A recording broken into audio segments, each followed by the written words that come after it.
What's the most body-freezing confession you've heard? Story 1. At a teenage sleepover, my friend told me the leader of their church had been assaulting her repeatedly, and she was scared she might be pregnant. We had just been talking about Take That versus Backstreet Boys. We were 13. She had written about it in an essay we'd been assigned that same week, and our teacher had an absolute meltdown, but in the most helpful way.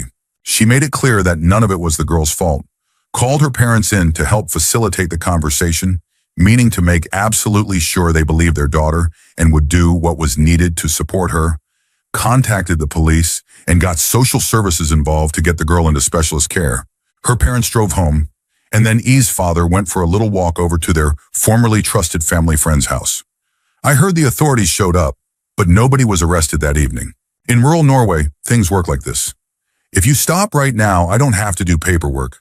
Don't make me come back. My stepfather mentioned seeing the preacher limping around on crutches, and my mom just said, good.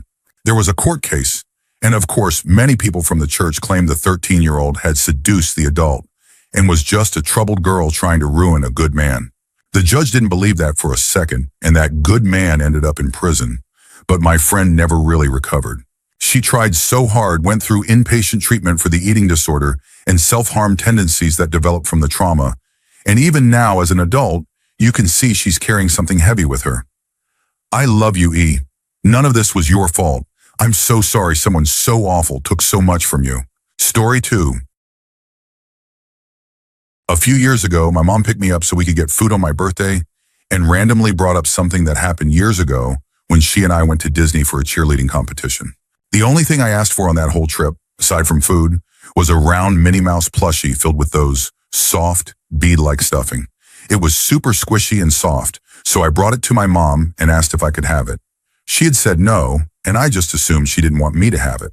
That day, she casually told me why I ended up getting it on the last day of the trip. At the time, she and my biological father were still married, and he had emptied their joint bank account at a local adult venue. Her friend, whose daughter was also on the team, had to cover dinner for us that night, and I had no idea.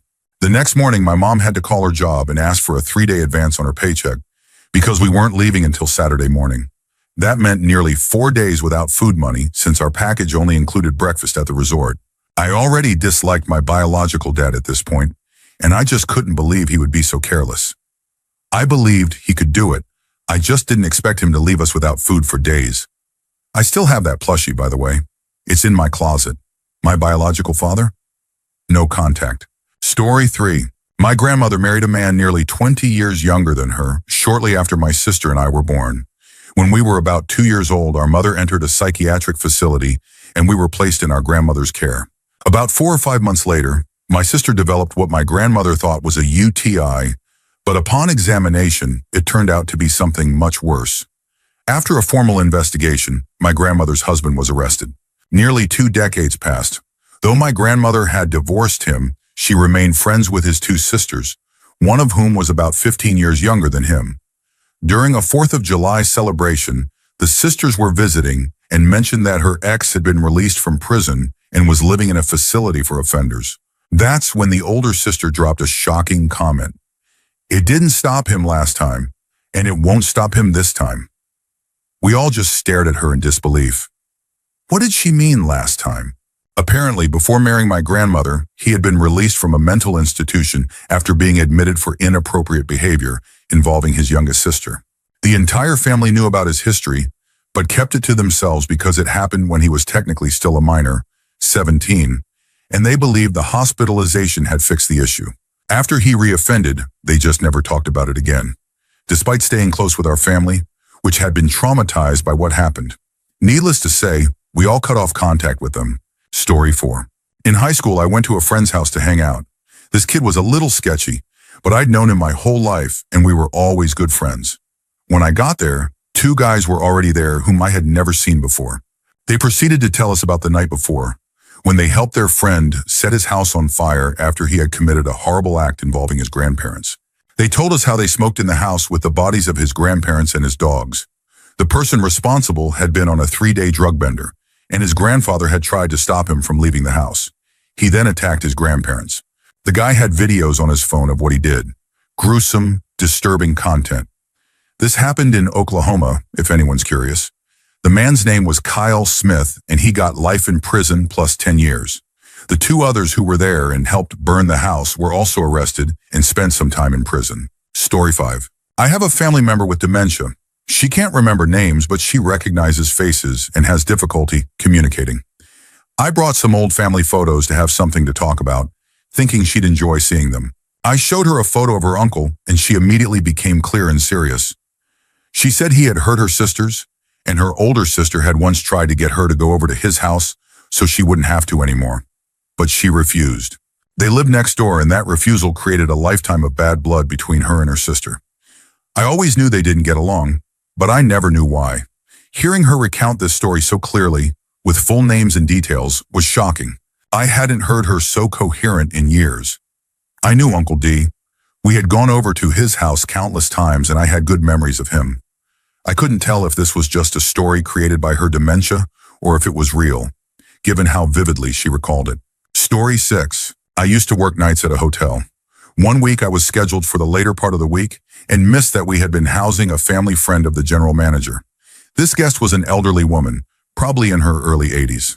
She came down to the front desk at midnight looking for a bottle of water and ended up staying until around 3 a.m., just talking about life, telling stories, and I was listening and chatting since it was a quiet night. Then she shared why she was there. She had been deemed not mentally fit to be unsupervised and had tried to leave the state with friends against her husband's wishes. He was her designated supervisor. After she ran off, the police had to find her, so her kids arranged for her to stay at the hotel. She told me she hated her husband because of all the trauma he caused their son, including making him work a dangerous logging job where he was seriously injured in his early 20s. She went on and on. She also told me she was supposed to be taking her medications, but her kids hadn't brought them in 3 days. One of those medications was lithium, along with a few antipsychotics and other prescriptions. She said she was on them because she once tried to run over her husband and ended up being institutionalized for a short time. I made an excuse to go do something in the back to step away, and when she asked to switch rooms for a better view, I told her the morning manager would need to handle that. The next morning, while I was training a new breakfast worker, she had a full psychotic episode and appeared in the dining area wearing only a bath towel. That's a whole other story, but I felt it was necessary to include here. Story 7. 2 friends and I were on vacation in Amsterdam. We were sitting in a lounge at a coffee shop smoking when a guy came in. He was very chill, said he was from the UK and had moved to the Netherlands a while back. It was just the 4 of us in the lounge, having a casual conversation about motorcycles and similar stuff. Then my friend asked him why he moved to the Netherlands. As he answered, he slowly settled into a distant, haunted expression. He said that back in the UK, one night someone broke into his house while he was home. He got into a fight with the intruder and managed to knock him out. He tied the man up and called the police, but the police didn't come. He called multiple times, but after over an hour with no response, he dragged the intruder into the yard and poured gasoline over him. Then he called the police again, held the phone near the man, and started screaming, "Help me! He's going to kill me! He's going to burn me alive!" That time, the police showed up. They arrested both of them, and both were sent to prison. After serving his sentence, he moved to the Netherlands to start over. You could tell the story was real by the look on his face and the silence that followed. We all just sat there for a moment, completely quiet. He stared at the wall, not saying anything. Then he snapped out of it, and we resumed a more normal conversation. But I'm not gonna lie, we were all extremely nervous after hearing that story. Story 8. We were standing around at work, maybe 5 or 6 of us, all taking turns making jokes and telling stories. Our boss was also hanging out with us. One of the newer guys started telling a story with the vibe that we were all going to find it funny. Basically, he and his cousin went to a party hoping to meet some girls. They split up into couples. His cousin got rejected by the girl and left, upset, leaving him there. He woke up still drunk and saw that his cousin was gone. Apparently, he panicked, thinking something shady had happened. He pulled out a knife and demanded the girls' phones. He kept asking what they did with his cousin, thinking something bad had happened to him. He kept them there, demanding answers and scaring them. Eventually, his cousin called and said he had just left because the girl wasn't interested. So the guy returned their phones and waited in their apartment until his cousin came back to get him. Everyone just stared at him. Jaws dropped. My boss walked away halfway through the story so he wouldn't be part of the conversation. I told the guy, I would probably never tell that story again if I were you. I have a daughter, and I dread the thought of her going out for a normal night and encountering someone like that. He didn't seem to understand how terrifying that situation must have been for those girls. He thought it was just a funny misunderstanding. Story 9. There was this guy I hung out with once in a while for maybe 6 months before we eventually lost contact. My wife and I got along with him and his family fine, but we just didn't really click as friends. A few years later, he showed up wanting to talk to someone familiar. I've had rough times before, so I invited him in and asked how he'd been. He said he was stressed because his wife had an injury and told him to find someone else for companionship while she recovered. They were in an open relationship. He thought it was a good idea to text his 12-year-old stepdaughter and her 13-year-old friend. He told the story from his own perspective, and at the end, dropped one chilling line. I told her she couldn't buy a new movie, so she stole my phone and sent all those texts to herself and her friend to get back at me. Then he said he was taking a plea deal and going to prison for 5 years. We didn't say anything supportive, just let him leave. He's now on a registry for life, and even he didn't seem to believe the version of events he told. We ended up moving before he got out 5 years later. It wasn't the only reason, but it definitely started the maybe we shouldn't live here conversation. Story 10. One day out of nowhere, my dad told me about the last time he saw his father. Apparently, his dad had been an alcoholic who used to beat him, his brother, and their mom after drinking. One night, my dad and his brother had enough. They waited for him to come home, and when he walked in, my uncle threw a heavy raincoat over his head. Together, they started hitting him. My dad said he kept going for about 10 minutes, even after my uncle told him the man had gone limp. They dragged him into the street in the middle of the night and never saw him again. My dad told me this while we were out on an errand. Then he said, "You're about to meet your great uncle, my uncle, who I haven't seen or spoken to in decades. He knows what happened to your grandfather." We got to the house and had a brief catching up chat. My great uncle told my dad that his father had recently passed away in a hospital, alone, after battling cancer. Despite knowing how to reach my dad, he had never contacted him and offered no explanation. He just said their father had stayed an alcoholic. That was the most I'd ever learned about my family, and it was a lot to take in as an 11-year-old. Years later, I realized something strange. My dad lost both his father and brother under similar circumstances. They stopped speaking after violent conflicts, and both died from alcohol-related illness. Story 11. I used to work in a very rough warehouse, the kind of place that would hire anyone. One day we got a new guy. I'll call him Bill. He looked a little unusual, always had a wide-eyed look, but talking to him, he seemed intelligent and friendly. He always wore baggy jeans, and one day he lifted his pant leg to scratch an itch, and I saw he was wearing an ankle monitor. I was confused because I thought the company did background checks. Later, I found out the company worked with the prison system to hire people transitioning from halfway houses. Bill had served more than 10 years in prison. He never told anyone what he had done, was always secretive about it. Eventually, rumors started going around. People said he'd been in prison for hurting someone. Curiosity got the better of me, and I looked him up online. What I found out was that it wasn't an adult. It had involved a 16-year-old girl. I kept this to myself, but I couldn't look at him the same way after that. Then one day, Bill said something disturbing. He told me he was riding his bike to a store when he saw a woman and started to feel something he described as uncomfortable. He said it scared him, so he left quickly to avoid doing anything impulsive. I didn't know what to say. I just nodded and said, "Oh, wow." Story 12. My grandfather was crying one day in the dining room. I asked him what was wrong, and he said nothing. He was just remembering the little Italian boy who saved his life. My grandfather was a paratrooper in the French Foreign Legion, 3RF.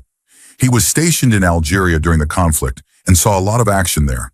This story was chilling. They were on patrol and my grandfather was the point man. He was relatively new. The Italian soldier came up beside him and told him to stop and survey the surroundings.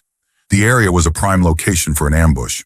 My grandfather said he was scanning the area when the Italian shouted, "Get down!" shoved him to the ground, and fired a burst directly to their right. Return fire came immediately, and the Italian dropped like dead weight. My grandfather's unit took cover and returned fire. He dragged the Italian to safety and started tending to his wounds while calling for the medic. The soldier had been hit in the abdomen and was bleeding badly. They patched him up, but the medic said he needed a hospital fast. The fight went on for a while, but eventually the firing slowed. It seemed the attackers had retreated. The unit leader called for a helicopter to evacuate the wounded. There was only one, the Italian. The helicopter arrived, and they loaded him up on a stretcher. But the attackers hadn't left. They had been waiting. They started shooting at the helicopter. The pilot tried to gain altitude quickly and banked to avoid the gunfire. My grandfather watched as the stretcher slid out and the Italian fell straight to the ground. He hit with a loud thud, dust rising on impact. He landed in the open so no one could get to him right away. The helicopter had to leave. This time my grandfather's unit didn't wait. They were angry and they pushed forward until they were completely sure the area was secure. When it was finally clear, my grandfather ran to the Italian who had passed away from the fall. My grandfather saw a lot during his service, but this was the memory that haunted him the most. A man died saving his life. He blamed himself for the loss and said the amount of blood he saw that day stayed with him forever. Even a small cut made him sick. It was also the first time he said he took a life out of pure anger. This was the only story he ever shared about Algeria. He said it was the worst day of his life. Story 13. I was 16, out at a bonfire party with some new friends I'd met on a short course. We were drinking cider and playing Never Have I Ever. One guy said, "Never have I ever killed someone," and then drank. We were all stunned and someone nervously asked what happened. He told us that back home he had been part of a gang, and that was his initiation task. He didn't threaten us, but the implication was clear. We weren't supposed to tell anyone. He was from a different country and his name was very common, so we couldn't really do anything with the information. Another unsettling moment happened on a road trip with my parents when I was also 16. We were heading to a village in the mountains when my dad picked up a hitchhiker. My dad liked meeting people and wasn't a small guy, so safety didn't usually concern him. But almost immediately, something about the man felt off. We told him where we were going, and he said he was a police officer investigating crimes in that area. Then he turned to me with a wide grin and said I needed to be careful going up there, or I might really need to earn my way. I froze, laughed it off, and we dropped him off quickly, never mentioning it again. But that moment has stuck with me for over 10 years. Story 14. I have one scary story and one fun one. Starting with the scary one. I used to work at a restaurant with a guy I became close friends with. We would often hang out, go drinking, and stay up late.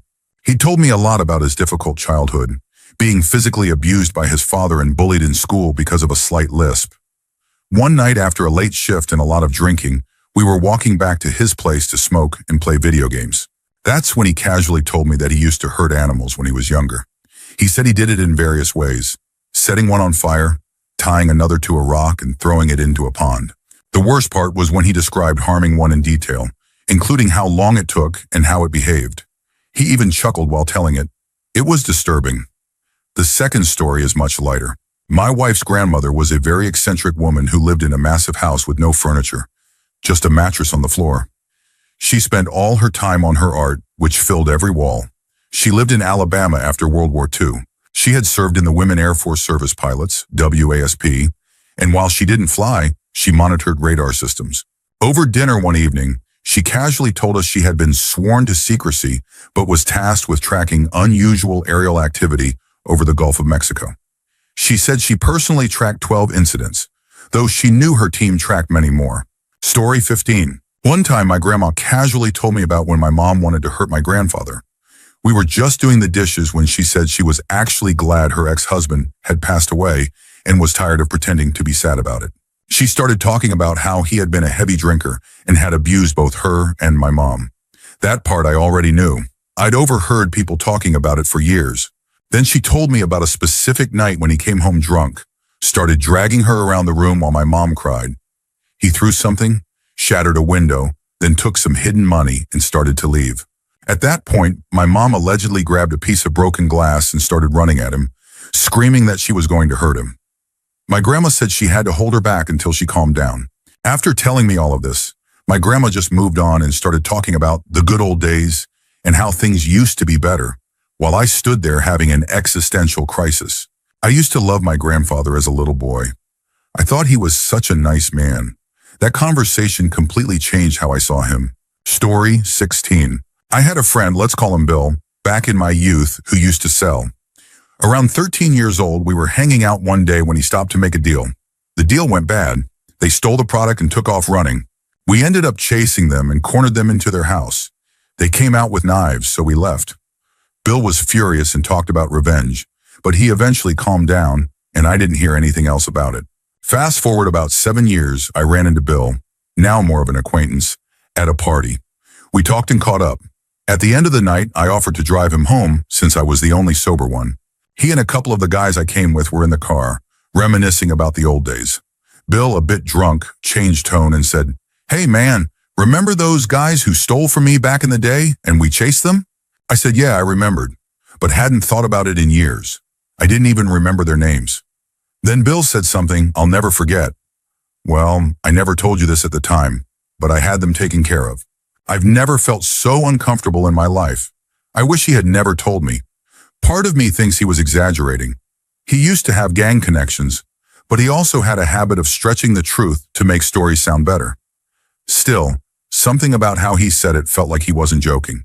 Story 17. My grandparents once casually dropped a story about nearly giving my dad up for adoption. My dad definitely had no idea, and he was shocked when I told him. After a while, he reflected on it and said some parts of his life started to make more sense. The story isn't as bad as it sounds. For context, my grandparents were non-Jewish German citizens from upper-middle-class families during World War II. No one in the family was directly involved in the war effort, and they were both too young to be part of the youth movement, probably about 10 years old. They met after the war, got married, and had 2 kids. My dad was the third. My grandmother's sister couldn't have children and asked to adopt my dad. It almost happened, but my grandma backed out at the last minute because she just couldn't go through with it. They kept my dad and later immigrated to the U.S. legally. My grandparents eventually had 6 boys total. After hearing this, my dad realized how differently his aunt treated him growing up. For birthdays, he always got extra special gifts. She gave him more attention and showed more affection than she did to his brothers. He now believes it was because he was nearly her son. It was funny to him, but also pretty mind-blowing. This came up randomly on a weekend trip when I happened to visit my grandparents. Grandpa had a few cold beers and apparently decided it was story time. He also shared a few other major family stories that day. I guess they were getting older and wanted to open up. My grandpa was about 88 then. He passed away 2 years later at 93. My wife and I still look back on that day and all the things we learned. People who lived through World War II really do have some unbelievable stories. Story 18. I always tell this story simply, but here's what happened. I was around 11 years old sitting in the car when a radio segment came on about abortion, something about pro-choice versus pro-life. I told my mom I could never have an abortion. I believed all life was valuable. At this point, I had already been through a lot with her: abuse, emergency removal by CPS, homelessness, and more. Not much left me speechless anymore, but she just looked ahead blankly and said, "I was going to have an abortion with you. I wanted to." I turned to look at her, and she just sat there. Then she continued. Maybe I asked her something, I'm not sure, but she told me this. My biological dad, who she met in recovery, denied me and she moved back home, states away. She got back together with a very abusive ex and planned to terminate the pregnancy. She had already done so once before, which also shocked me. She said the man was hurting her every day, trying to cause a miscarriage. He pushed her downstairs, hit her stomach, and more. Then one night while she was alone, she said something spoke to her. She believes it was God. She said it told her she had to have this baby, that I was created for a reason. From then on, she knew she couldn't go through with it. She stopped using and moved back up north to reconnect with my biological dad. That's when I came into the picture, along with my stepdad. That was the day I became pro-choice. My mom could have spared me from so much pain and chose not to. I didn't say anything for a long time, and it made me feel awful in ways I didn't understand yet. My mom had a terrible life. Everything she did to me and my brother, her parents had done to her even worse. She didn't talk much about her past before foster care. I feel for her. She gave me the same start she was given, but I've been lucky to have more choices. Still, it's a lot to hear when you're only 11 years old. Story 19. My ex-boyfriend used to randomly tell me really dark things with little to no warning when we were together. It was a toxic and abusive relationship, which is why those things were said and why I stayed. I was very concerned for him, but he also scared me quite a lot. For example, he told me he had hit or kicked his dog, and he kicked me a couple of times, even in front of other people. He said he had dacrophilia, a condition where someone is aroused by tears, and would get angry if I asked if it applied to me. I always suspected it did, but he insisted it only applied when people he disliked cried. He once told me, completely unprompted, that he had seen a violent video online and it affected him in a very disturbing way. He constantly told me about dark and unsettling dreams and would talk about fantasizing about hurting or killing people. I once told him, near the end of our relationship, that if he ever acted on it, I believed I would be the victim. He just casually said, no. It wasn't a convincing response. He claimed to have people or things in his mind that had been there since he was young. They had names, different personalities, and he would draw them. According to him, some of them liked me and some didn't. One of them was female, and I apparently looked a lot like her. I could go on, but this is honestly the most I've ever said publicly about it. It's exposing and scary. To anyone out there trapped in a relationship with someone who scares, hurts, or disrespects them, I know what you're going through. Story 20. I was afraid of flying as a teenager, so my parents let me take a bus from San Francisco to Salt Lake City to visit my grandparents. The bus left late, and we passed through Nevada in the early morning, hitting a bunch of small casino towns just as the sun rose. It was a surreal and strangely beautiful experience. At one of the stops, an older hippie-looking man got on and sat near me with two teens, trying hard to act tough. They started talking, and surprisingly, all had stories about prison. The teens were in for minor offenses, but the older guy said he had served real time for beating someone into a coma. He told the story with this detached, dismissive tone, like getting locked up was just bad luck rather than the result of his own actions. The teens eventually went quiet. It became clear this guy was on a whole different level than they were. Then he said his sentence had been extended because the man he assaulted passed away from the injuries while he was still serving time. The way he talked about it, it almost sounded like he believed the victim had done it just to spite him. The whole thing had this odd, look at my bad luck energy. After that, the bus ride got really quiet. Story 21. I spent a year of my training as a clinical psychologist in a forensic psychiatric hospital, the kind of facility where people go after pleading not guilty by reason of insanity or being declared unfit to stand trial. One of my responsibilities was to sit down one-on-one with patients and assess their understanding of the crimes they were charged with. I'd spend about an hour interviewing them about what happened, their mindset at the time, and their current perspective. Then I'd write a report that would be reviewed by the team and used to refine the patient's treatment plan. I did this with individuals charged with serious offenses, assault, abuse, murder, and even cannibalism. Over the course of a year, I conducted about 50 of these interviews. So, as you can imagine, I heard some very heavy confessions. I haven't read through other people's stories yet, but I'm pretty sure not many can say they've heard someone confess to eating someone they once loved. Story 22. Not exactly a confession, but it was extremely jarring and came up completely out of the blue. At my first professional job, I had a coworker I'll call Jane. She was a small, quiet woman in her late 30s, though maybe older. Her hair was already graying a bit. She reminded me of Velma from the old Scooby-Doo shows I watched as a kid, just with much longer hair. Jane and I rarely spoke, only during brief interactions at the copy machine. We'd exchange greetings and go about our day. One day we were at the copier at the same time and did our usual hello.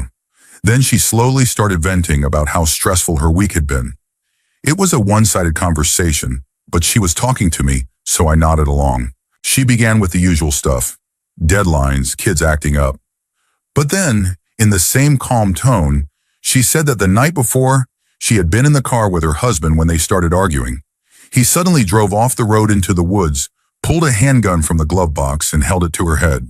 She said he alternated between ranting about how tired he was of her and asking if arguing with him was worth her life. At one point, he even wondered aloud how well their kids would cope with him in prison and her gone. Then without another word, he put the gun away, drove back to the road, and they went on with their evening. I was completely frozen. I was only 26 and had no idea how to respond. She didn't wait for one either. She just walked off like it was nothing. Looking back, I think she just needed to process what had happened and use me as a sounding board. But it haunted me for a while. I hadn't thought about it in years until this question brought it all back. Story 23. I have many stories. When I was very young, maybe 7 years old, my mom opened up to me about some of her past traumas. It was like something others here have mentioned, where it just came out randomly, as if she needed to tell someone. I was way too young to hear these things, but it did help me understand her better. We don't get along very well.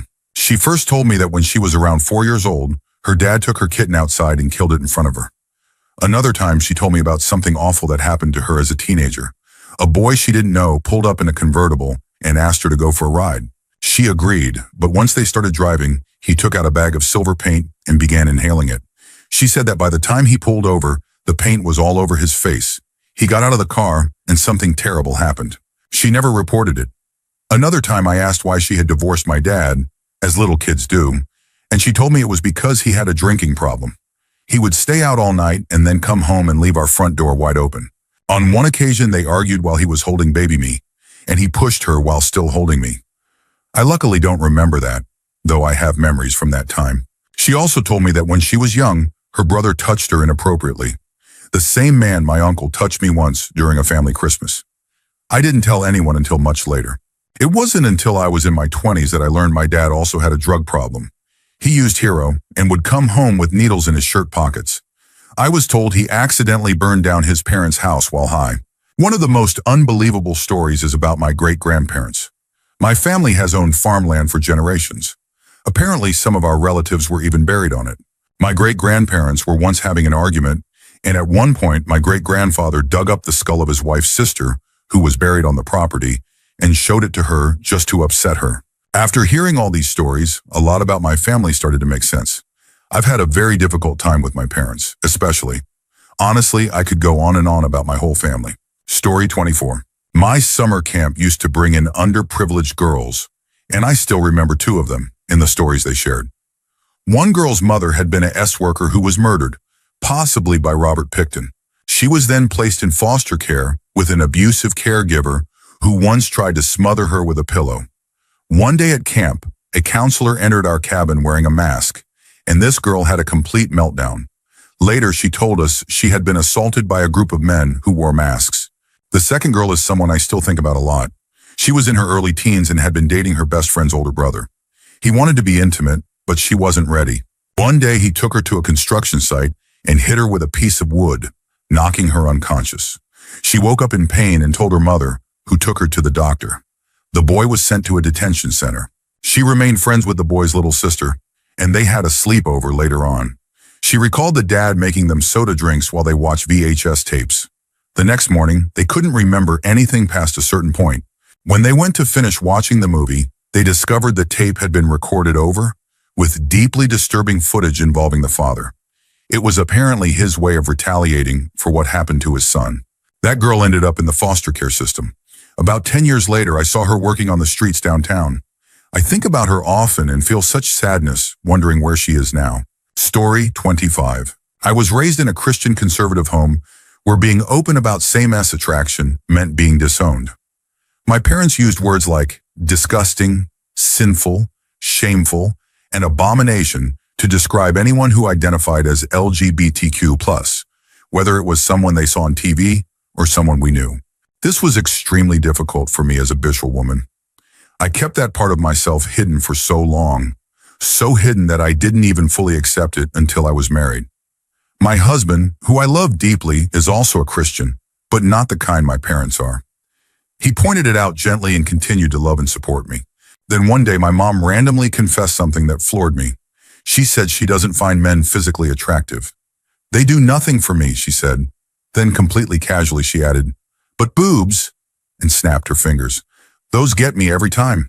I said nothing, because my mom could never handle the full reality of what she just admitted.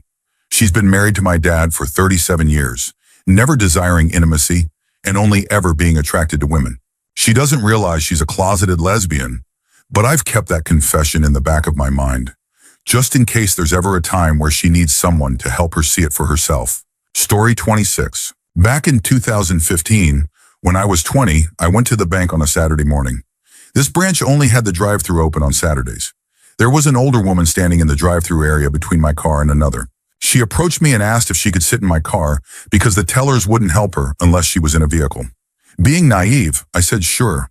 We chatted about small things like the weather and local events until she suddenly said something that creeped me out more than anything I've heard in person.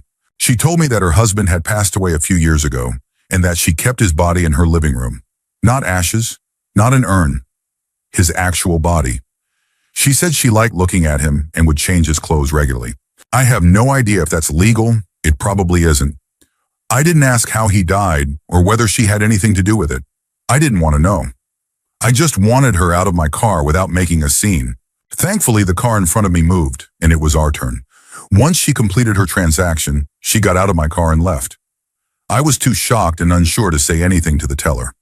I've never let a stranger into my car again, no matter how harmless or kind they might appear. Story 27. When I was about 11, my family went out to the desert to test some guns that my uncle and grandpa had bought. My grandpa had been a firearms instructor for 40 years, so everything was always handled safely. After about an hour out in the sun, my cousin and I got bored and started playing in the back of my grandpa's truck. It had a bed cover, so it was shaded and cool. By play, I mean we snooped around in old boxes we probably shouldn't have. We were looking at random trinkets and digging through stuff when we found a very old wooden box at the bottom of a black trash bag. Inside was an old, broken dog collar. We didn't think much of it and left the box out. A few minutes later, our grandpa came back and saw what we'd found. He asked if he had ever told us why he became a firearms instructor. We said no. The story he told us has stayed with me ever since. When he was 16, he and his uncle went to the Tonto National Forest during hunting season. He wasn't a good shot then, and mostly went to get out of the house. They stayed out later than they should have and ended up lost near a stream at dusk. As they tried to find their truck, their hunting dogs became uneasy, completely still, tails between their legs, refusing to move. His uncle grew concerned because the dogs had never behaved like that before. Then they heard something moving across the stream, followed by the sound of a woman calling out, "Here, boy," and patting her legs. One of the anxious dogs started crossing the stream toward the voice. The area was pitch black, and the voice came from up a steep hill across the stream.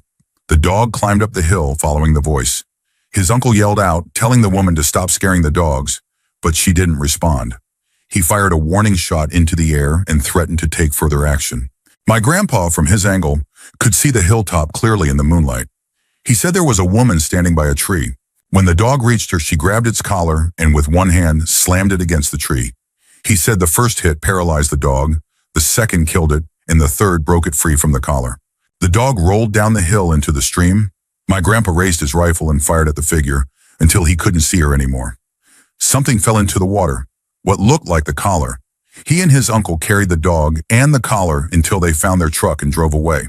He's never hunted in the Tonto National Forest since. After hearing that story, my cousin and I never dug around in any old boxes again. I later asked my mom about it, and she confirmed that Grandpa tells this story to everyone in the family at least once. It's the only scary story he's ever shared. Story 28. An uncle of mine in the 1960s, when he was just a kid, basically helped smuggle firearms. This was in the 1960s in Ireland, during a very tense time. He didn't know what he was doing back then. He used to collect parcels at the port for an older man in town and deliver them by bike for a bit of pocket money. He did this once or twice a week and was pretty proud of himself. One day, he was riding his bike to deliver a parcel when he fell off and one of the boxes tore open slightly. He looked inside and to him, it just looked like a bunch of metal, wood, springs, and screws. He thought nothing of it and continued on with the delivery. After that, he was never asked to collect any more parcels. He suspects the man didn't trust him anymore after that accident.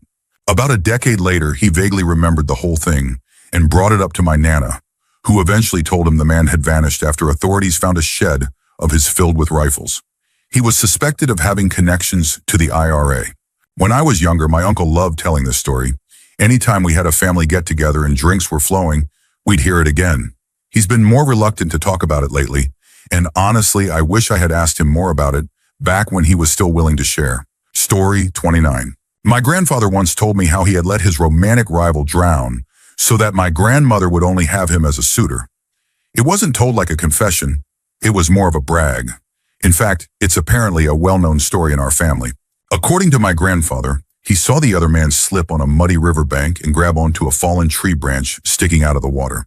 My grandfather said he could have easily grabbed the end of the branch and pulled the man to safety, but instead, he just stood there and watched until the guy lost his grip and was swept away by the current. The scariest part of this story is that it was verifiably true.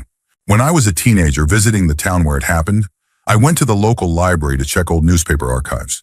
They had a full set of microfiche, and I actually found the article. My grandfather was quoted in it, saying, "There wasn't anything anyone could do other than watch." Story 30. My mom almost didn't exist. My grandfather served in World War II in a vehicle he called a half-track. He was always a quiet man. I can remember him saying maybe 2 or 3 full sentences to us on any visit. We used to joke that Grandma talked enough for both of them. When Grandma had a heart attack and stroke and ended up in the hospital, my sister and I went down to help clean out the house and get them ready for assisted living. He wasn't happy about it, but we were doing what needed to be done. While we were there, Grandma had another episode and was rushed back to the hospital. We took Grandpa to see her, but due to COVID restrictions, which were easing at the time, the hospital wouldn't let him in until she was settled in a room. He refused to leave without seeing her, so we waited with him in the car. I'll never forget those hours in the car. I was afraid to even breathe, afraid he might stop talking. He shared more with us that night than he ever had in our whole lives. He talked about serving in World War II, Korea, and Vietnam. He talked about helping design war games for the military. Then he told us about Germany. His half-track had been hit, and he was left injured in a village bakery until medics could retrieve him. Our family name was clearly visible on his uniform, and it's a traditionally Jewish name. The villagers saw it and began beating him. He said he felt himself slipping away and began praying in Latin, the Lord's Prayer. He's a devout Catholic and knew it well. Someone heard him praying and asked in broken English, "Are you Catholic?" He whispered yes and nodded. They immediately stopped and left him alone. He lay there until Allied forces arrived and rescued him. I remember looking at my sister and thinking, we should be recording this. It was the most he had ever said in one sitting. He went on to tell us about his sweetheart, our grandma, and how much he loved her. He's been declining quickly in recent years. He only gets up to visit her, even though she mostly sleeps and rarely remembers who we are. He's compiled binders filled with his writing and research on our family history and his life. He gave them to me and told me he wants me to write his story one day. I promised I would. I hope I can do him justice. Tell the story of how much he loved his wife and served the country he adopted as a first-generation immigrant. Story 31. When I was in the Army, we had an NCO who was the kindest person you could ever meet. He never cursed, never yelled, and was like the friendly dad next door. A real Mr. Rogers type, but in camo, carrying a Bowie knife. We reached the part of our training where you're conditioned to take a life under certain circumstances. He used the book Black Hearts as an example. He talked about the murders, assaults, and the cruelty that took place, and warned us how easy it is to lose your soul in war if you're not careful. I remember his eyes going distant and his face going blank for a moment. Then he snapped right back to his usual self. A few weeks later, he casually mentioned having served in the unit the book was about, around the time of those events. But he never confirmed or denied being present for anything that had happened. After that, I couldn't help but get chills anytime he was around. Either he had memorized those exact passages in the book, or he had lived through things that weren't printed there. It was like looking into the eyes of someone who had seen the worst of humanity, but somehow still carried empathy. Story 32. I'm from a small town, but during 1 year of middle school and 2 years of high school, I went to an even smaller school one town over. My parents thought it would mean fewer bad influences. My first year there was rough. I didn't know anyone. Early on, I became friends with a somewhat popular kid, the only other person who wore metal band t-shirts and JNCOs instead of Wranglers. About 6 weeks into 8th grade, I started going out with a popular girl who was best friends with his longtime girlfriend. The four of us went to see Forrest Gump together. During the scene where Jenny and Forrest are hiding from her drunk father, my buddy got visibly uncomfortable. He and his girlfriend got up and left, making an excuse about bumming a cigarette. The girl I was with started explaining that my buddy's parents had split 2 years earlier, and his little sister had gone with their mom. While with her, something awful had happened involving her mom's new partner. It was reported, he was arrested, and the mom returned home with the sister. Weeks later, I was staying over at his house, something we did often since his dad worked nights and we could play loud music, sneak cigarettes, and goof off. He was looking for his jacket, thought his sister took it, and somehow the subject came up. I asked him if his mom had gone back to that guy since word around school was that she had left again. He just said, "No, she's not with anyone." The next day we were riding his four-wheeler along the fence line of his dad's property, part of his chores. He started pointing out places where he had buried coyotes he'd shot, which is fairly common out there. There by that tree, by that big rock. Then completely matter-of-fact, without slowing the four-wheeler, he pointed at another spot and said, "That's where my mom's buried." And he just kept driving. Story 33. You need a little context. I'm adopted. My biological grandmother and her husband, who isn't biologically related to me, adopted me and raised me to believe my biological mom was my half-sister. I found out about the adoption by accident when I was 20. My mom needed to fill out some paperwork that listed everyone she had ever lived with. There was my name, but with a different surname, and a man I had never heard of. After that, my dad became more open about the whole situation. One day we were riding in the car. My mom had been especially abusive that day, and we were both pretty fed up. He turned to me and said he wished he had left her before they found out about my birth. He had been considering leaving and staying single, but then I was born. When they discovered the neglect I was facing, they realized the only way to adopt me was to get married. And he told me he had hated every minute of his life since then. It's a strange kind of emotional whiplash to hear your dad say his life has been miserable and that you're the reason he stayed. Especially when I remember as a child begging them to divorce, begging them to be happy, even if it meant being apart. I always thought that would be better. I never imagined my dad would blame me for the relationship. Story 34. I have so many. When I was 13, I was in a mental hospital, and I met a girl who shared something that still sticks with me. She told me that when she was about 9 years old, she had been home with her dad when he ended his life with a firearm. She didn't know what the noise was and went to check. She found him and immediately called 911. Then she tried to hold his head together and put his brains back in. She didn't share this during group therapy, but during a casual activity, which made it even more shocking. Most girls save that kind of story for group or one-on-one conversations. During that same hospital stay, there was a little girl, maybe 6 years old, on our ward.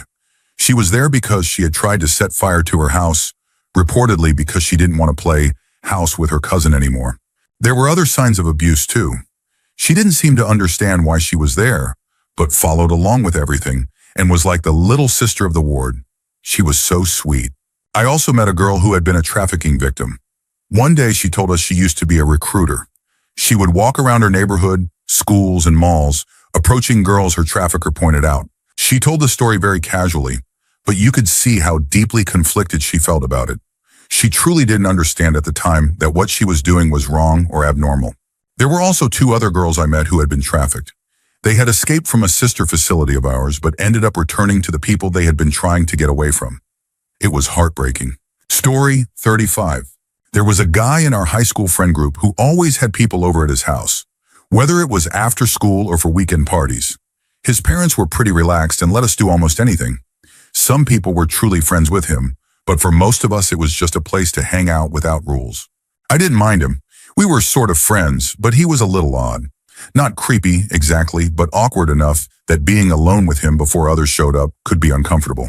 Some of us even warned girls to make sure others were there before visiting, not because we thought he'd do anything, but because he had a habit of scaring people off unintentionally.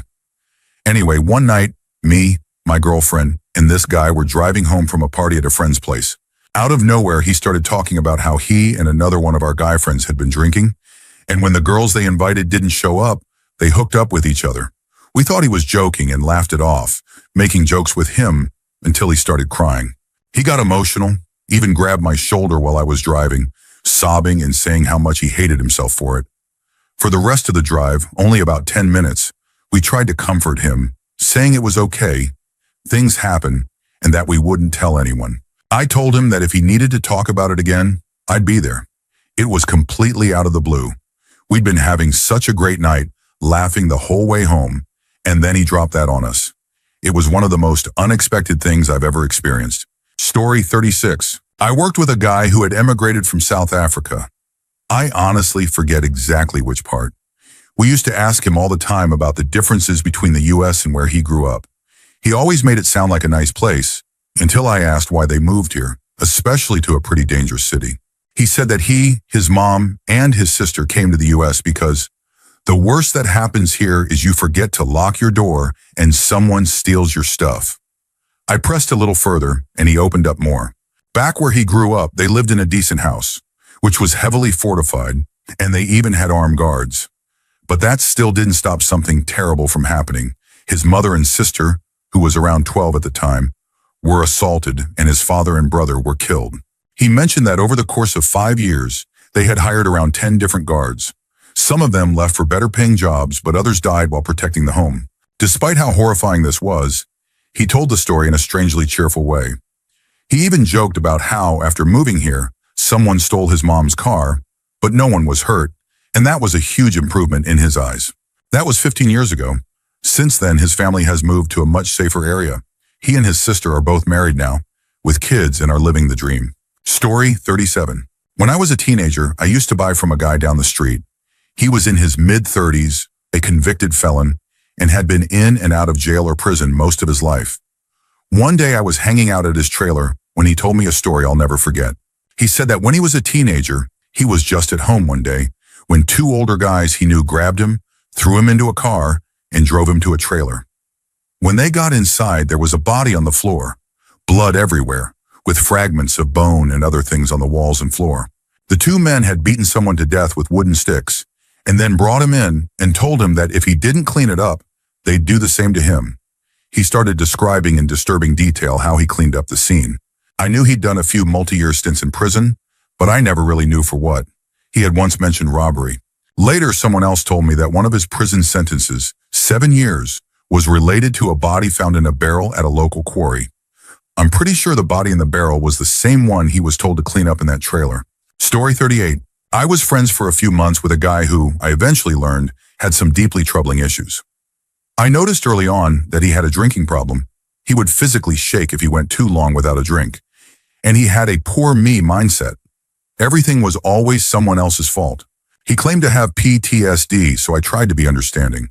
Then one night, while he was heavily intoxicated, he became aggressive. He tried to assault me in his apartment. During the struggle, he admitted something that explained everything. He said that when he was 18, he hurt his younger sister, who was only 9 at the time. He claimed he was just experimenting and didn't know what to do with himself. He said that was why his family had cut him off. None of them had spoken to him in 11 years. Only his grandmother had stayed in touch, and she had recently passed.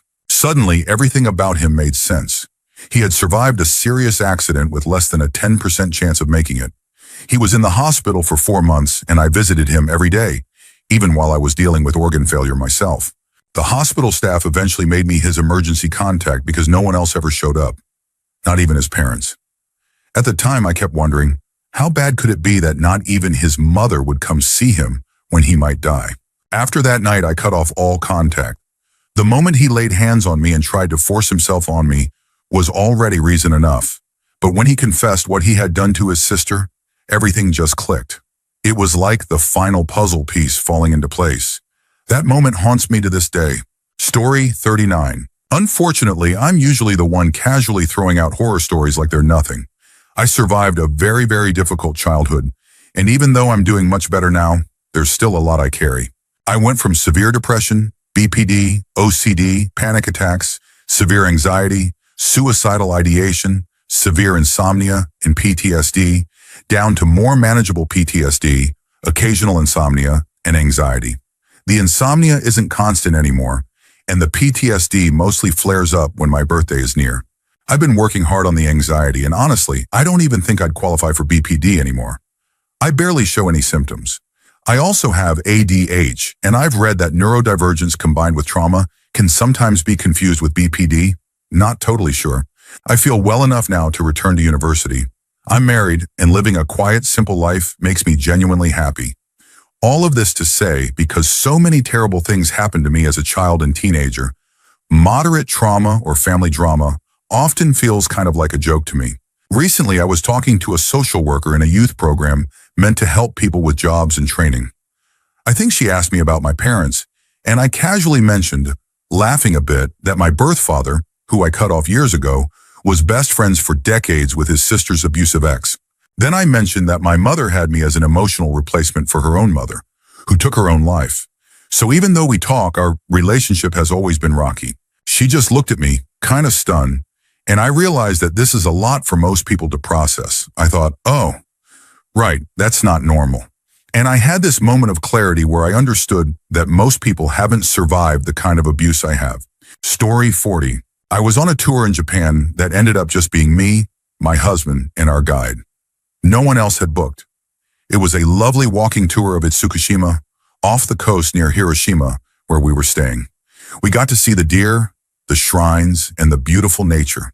During lunch, we were chatting, and our tour guide started talking about his family.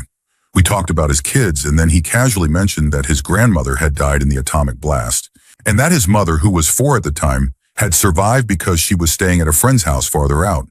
She didn't suffer long-term complications, which was lucky. He went on to say that when he was younger, his first girlfriend's parents refused to let her marry him after they found out he was a second-generation survivor of the bombing. It was something he had to keep secret for most of his life, and even now he couldn't talk about it openly. He also mentioned that he grew up feeling very anti-American, understandably, until he learned more about post-war history and how democratic systems were brought to Japan. Then our food came, and the conversation switched to clam farming and sashimi. I didn't want to pry further, but I had so many questions. I know it's not unusual for people in that region to have been affected by the bomb, but it was the way he spoke about it, calm, like it was just another part of life, that hit me hard. He seemed happy, though, and said that he learned English specifically so he could become a tour guide. I really admired that. Still, it was a surreal moment. He just casually said his grandmother was vaporized in the blast. It was wild. Story 41. So, my grandpa comes from a family of construction contractors. From a young age, he was basically forced to do exhausting labor for his older brothers. He was barely paid, if at all, was beaten and shamed if he didn't work fast or well enough, and was treated like disposable labor by his own family. These days, he owns his own contracting company where it's mostly just him, and last year, I went to stay with him and my grandma for a month or so.